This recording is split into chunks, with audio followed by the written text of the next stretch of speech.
Hello everybody, Graham here. Welcome back to the channel. It's great to have you with me. Today, I'm feeling pretty positive. You know, I had my injection, my Lupron, nearly a month ago now. And remember when I was talking about you go the highs and your lows, and now I'm on that high. I've got over the initial 2-3 weeks of the real fatigue, the aches, the pains, the slight headaches, all these things that are associated with the side effects of Lupron. And as it gets into your system, you start having the coping mechanisms, and you start to understand when it's going to really feel the effects, and then when it slowly ebbs away. And I'm in that process of coming back up. I'm high. I'm enjoying how I'm feeling. I'm not feeling too bad at all. Yeah, I do have the odd aches and pains still in the morning. That's probably because I've done something strenuous the day before, but it's working for me now. I talked about my high blood pressure. I talked about my asthma. I talked about these things where I cope on a daily basis with those. The acid reflux. These 4 things in my life concerning my health: my cancer, my asthma, my high blood pressure, and my acid reflux.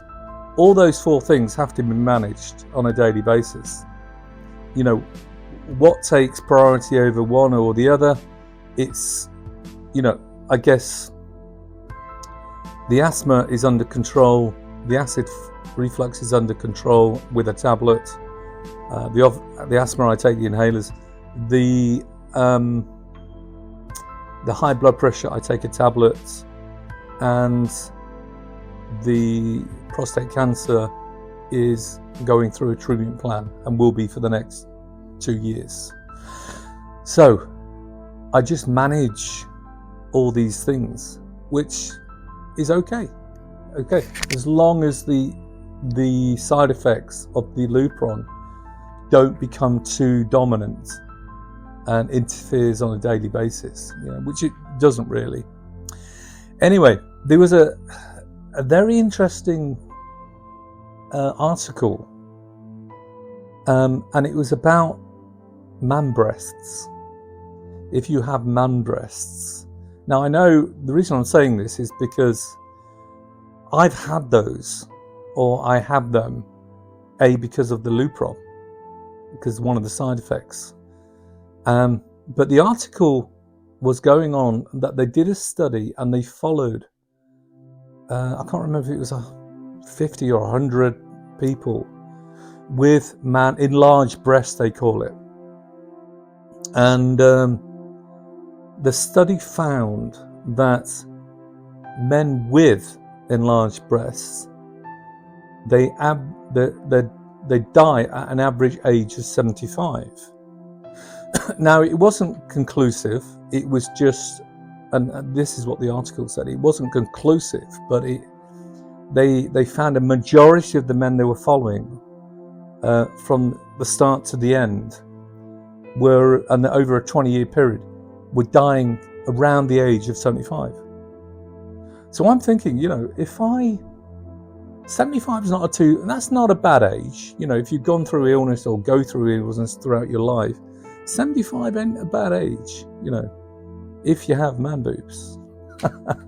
Anyway, I'll try and find that article and I'll hook it up, because it was an interesting piece. I thought it would be something good to read. Anyway, I think this episode's, I started off by saying I'm feeling good. And I have the enthusiasm with me. And I talked about the illnesses and, how I manage it. Everything is starting to feel much better. I talked about the planning of a holiday and things like that, and that's what we're doing. We haven't exactly got the area pinned down yet, or there's thousands of gîtes out there that you can choose from. But if you leave it too late, a lot of people tend to book again at the same place year after year, which is okay, and we'll find something. But I can't leave it too late.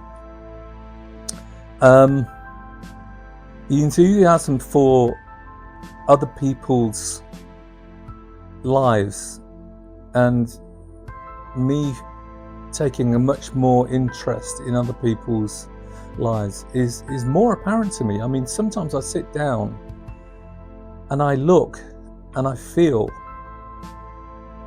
like I'm more in tune with life, and I put it down to the acceptance of what I am, who I am, and what I've gone through, and saying, well, parts of my life I'm not going to get back. Where you have your career and you get to the process where you're happy with where you are in your career, your development. I'm 59 now, so 10 years ago when I drew the line and said, okay, after Australia that was going to be it, there was a big period of time where I went through, well, I want to get back into what I used to do. I'm missing it. I need stimulation, mental stimulation I need. A lot of people just say, oh, okay, I'll, retire, that's it, you're done. Yeah, that's great, but it's not what it's cracked up to be. You have to have interests, and you have to have things that can occupy your time. Now, I'm lucky that I have, a 9-year-old that needs constant, motivation and stimulus. He's, like a live wire. So he keeps me young, and I have, thankfully, the channel, because I was struggling a few years back before I was diagnosed. I was wanting to go back into some form of, what I was doing before. And sadly, that doesn't work out like that.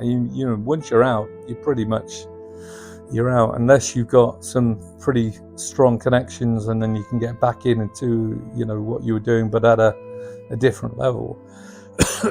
You're not going to get back in. And mine was a very, unique career. So I had to make peace with that. I had to go through a stage where, before me being diagnosed, I had to go, well, that's over now.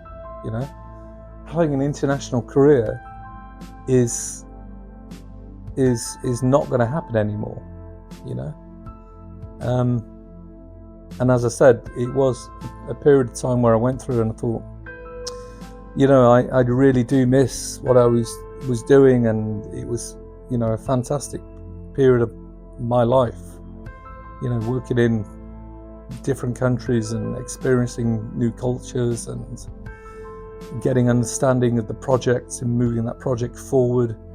It was a great time, but I'm okay with that now. I've moved on, and as one part of my life closed, another part of my life opened, and that was the diagnosis. And as you know, through these episodes, you've followed me through parts of the diagnosis, and the treatment process, and the psychological process, and and the physical process. All these parts took a pretty big chunk out of me, and I like to report back and say, today I'm feeling good, and I've got a lot to be thankful for, and I've gone through pretty tough times, but I'm now feeling good about where I am and what I'm doing, But anyway, it's, always pleasure to have a chat. If you feel you want to leave comments, please do. I will answer them back, and I'll answer in the way that I feel I can benefit to the question you've asked, Anyway, have a great day. I'll see you next time, and bye for now.